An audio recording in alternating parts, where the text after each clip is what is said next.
Different type of energy होती है। कौन कौन सी होती है वो बताती हूँ। एक होती है आपके पास हीट एनर्जी। हीट एनर्जी आप घरों में यूज करते हो, आप जो भी खाना बनाते हो हीट की एनर्जी में बनाते हो। आप जो है यूटेंसिल को हीट करते हो तभी खाना जो है कुक होता है। सेकंड एनर्जी है electrical energy. Electrical energy sorry electrical energy आप घरों में यूज करते हो। जितनी भी फैक्ट्रीज हैं, घर है, ऑफिस, सबसे स्कूल हो गए, सब में इलेक्ट्रिकल एनर्जी होती है, क्योंकि इलेक्ट्रिकल एनर्जी से आप जो है फैन को जो है फैन और लाइट जलाते हो। ठीक है। आगे होती है फोटो फोटो जो है फोटो एनर्जी। ठीक है। जैसे आप फोटोसिंथेसिस मतलब सूरज की लाइट से जो एनर्जी होती है, फोटो एनर्जी। एक होती है केमिकल एनर्जी। केमिकल एनर्जी ये भी आपने पढ़ा है। ठीक है। एक पढ़ा था फिजिकल एनर्जी, एक पढ़ा है केमिकल एनर्जी। जैसे केमिकल एनर्जी मतलब कि इसको कैसे करें। मान लो ये दो लड़के हैं, ठीक है, दोनों भाई बहन है। मान लो दोनों भाई हैं फॉर एग्जाम्पल, ये दोनों भाई हैं। ठीक है। ये लड़का बिल्कुल जो है शांत है। ठीक है। और ये जो लड़का है थोड़ा अग्रेसिव है तो दोनों भाई, लेकिन दोनों की नेचर अलग है। इसकी फिजिकल प्रॉपर्टीज कुछ और है। फिजिकल प्रॉपर्टी मतलब फिजिकल प्रॉपर्टी में उसका ये शांत वाला जो है ये भी आता है बिहेवियर, लेकिन ये लड़का अग्रेसिव है, इसकी केमिकल एनर्जी चेंज है। ठीक है। अब देखो इसमें जो आपके लेसन में एक और है काइनेटिक एनर्जी।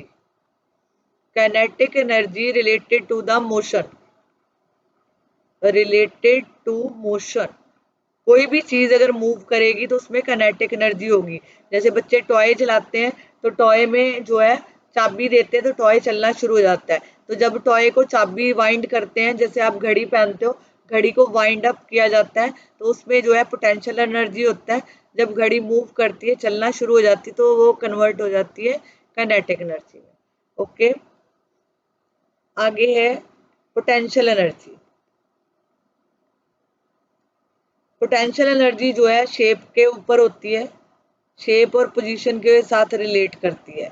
जैसे आप घड़ी को चाबी दे रहे थे, जब तक आप चाबी दे रहे थे उसमें कौन सी एनर्जी है, potential energy.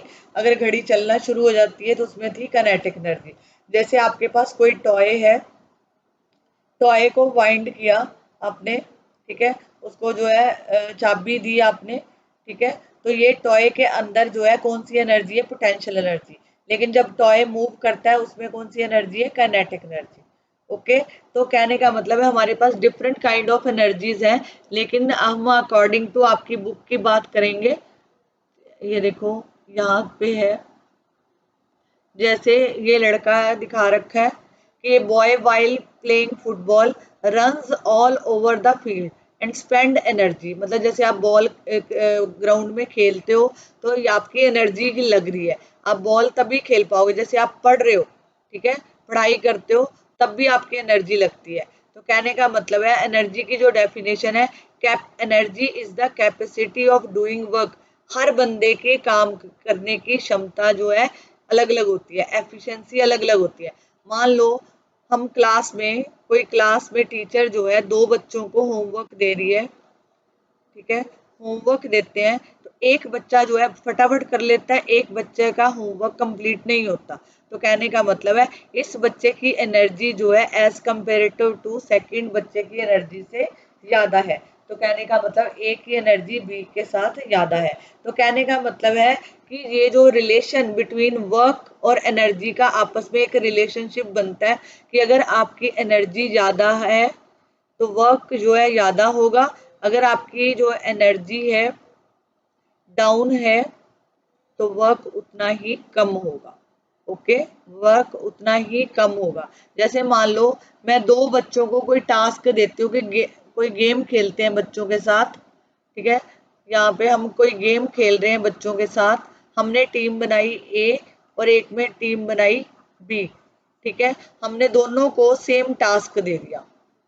Okay, same task. तो यू विल नोटिस दैट मान लो इसमें से बी टीम जो है उस काम को 1 घंटे में कर लेती है, लेकिन ये ए टीम जो है 1 घंटे में वो काम नहीं कर पा रही। तो दैट मीन एफिशिएंसी डिफरेंस आ गया, efficiency difference, difference, okay, efficiency difference. Efficiency difference मतलब कि यहाँ पे इनमें जो है एनर्जी ज़्यादा थी, एनर्जी ज़्यादा थी तो वर्क जल्दी हो गया। इनमें जो है एनर्जी कम थी और वर्क डन जो है कम हुआ। ओके, एक और एग्जांपल से क्लियर करो इसको। जैसे मान लो क्लास में 10 लड़के जो हैं इंटेलिजेंट हैं, ठीक है, 10 बच्चे जो हैं इंटेलिजेंट हैं और 15 बच्चे जो हैं एवरेज हैं। ओके, क्लास में टीचर दोनों को सेम टास्क देते हैं, सेम टास्क देते हैं, लेकिन ये जो इंटेलिजेंट बच्चे हैं, ये जो बच्चे हैं इनमें जो है कैपेबिलिटी है, तो ये जो है ये वाले टास्क को मान लो जल्दी कर लेते हैं और ये वाले बच्चे जो हैं इस टास्क को नहीं कर पाते। तो कहने का मतलब है कि जिसमें एनर्जी ज़्यादा होगी वर्क भी उतना ही ज़्यादा होगा, जिसमें एनर्जी कम होगी वर्क भी उतना ही कम होगा। इन बच्चों में पोटेंशियल कम था तो काम कम हुआ, इन बच्चों में पोटेंशियल ज़्यादा था तो वर्क डन जो है ज़्यादा हुआ। होप सो कि आपको ये टॉपिक क्लियर हो गया होगा। तो कहने का मतलब है एनर्जी जो है रिलेटेड टू वर्क है। जैसे it is experience that more you run on a bicycle and more you run all around the playground, more you feel tired, the reason is that lot of energy spent in doing work by you. To do some amount of work, we need to spend more energy. We can say there is direct relationship between work and energy. Hope so आपको clear है। आगे है similarly the work is done on a body in changing its state is said to be the energy possessed by body. For example if a body is move from ground to height, ground से height पे आप कोई ball को नीचे से ऊपर की तरफ फेंक रहे हो, okay, work is done on the body against the force of gravity. जब आप कोई चीज नीचे से ऊपर फेंकते हो, मतलब ये मान लो कोई बॉल है, यहाँ पे ये कोई बॉल है, आपने नीचे, ये ग्राउंड लेवल है, आपने बॉल को ऊपर फेंका तो ये अगेंस्ट फोर्स ऑफ ग्रेविटी है, against force of gravity. Okay, अगर मान लो कोई फ्रूट जहाँ बॉल ये नीचे की तरफ आ रही है, ये विद ग्रेविटी, ठीक है। आपने लेसन एक सुना होगा न्यूटन जी का एग्जाम्पल, कि न्यूटन ने एक एक्सपेरिमेंट करके दिखा दिया था कि उन वृक्ष के नीचे बैठे थे तो उन्होंने सोचा कि ये जो फ्रूट है, एप्पल जो है, नीचे की तरफ क्यों आया। तो वो था, कोई भी चीज आप करके देख लो, कोई भी चीज आप ऊपर की तरफ फेंकोगे वो हमेशा नीचे की तरफ आएगी। जो चीज नीचे आ रही है वो विद फोर्स ऑफ ग्रेविटी है और जो ऊपर आप फेंकते हो वो जो है अगेंस्ट ऑफ ग्रेविटी है। जैसे if a body initially is a rest made to move, work is done on the body on, and the body in motion is said to be possesses energy equal to work done on a body। इसमें तो कुछ खास नहीं है। अब देखो यहाँ तक का टॉपिक है आज मेरा। ये आगे है यूनिट, एनर्जी के यूनिट क्या होते हैं। इसमें से अभी यही कंक्लूजन निकला है कि वर्क जो है एनर्जी के साथ रिलेट करता है। वर्क एनर्जी जितनी ज़्यादा होगी, एनर्जी जितनी ज़्यादा होगी वर्क भी उतना ही ज़्यादा होगा, एनर्जी जितनी कम होगी वर्क उतना ही कम होगा। तो ये जो है इसके जो यूनिट हैं एनर्जी और वर्क डन के सेम यूनिट है। वर्क डन के यूनिट होते हैं जूल, जूल, और एनर्जी के यूनिट भी होते हैं जूल। तो ऐसे unit of energy is joule. तो ये इसकी डेफिनेशन है।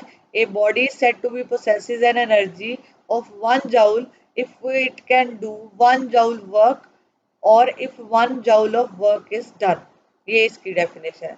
आप इसको रिवाइज करो, अगर वीडियो को पॉज करके बार बार देखो, आपको ये कंसेप्ट क्लियर होगा। ठीक है, होप सो आपको सबको समझ आया होगा। ठीक है, अगले लेक्चर में मैकेनिकल एनर्जी से स्टार्ट करेंगे। Thank you for watching.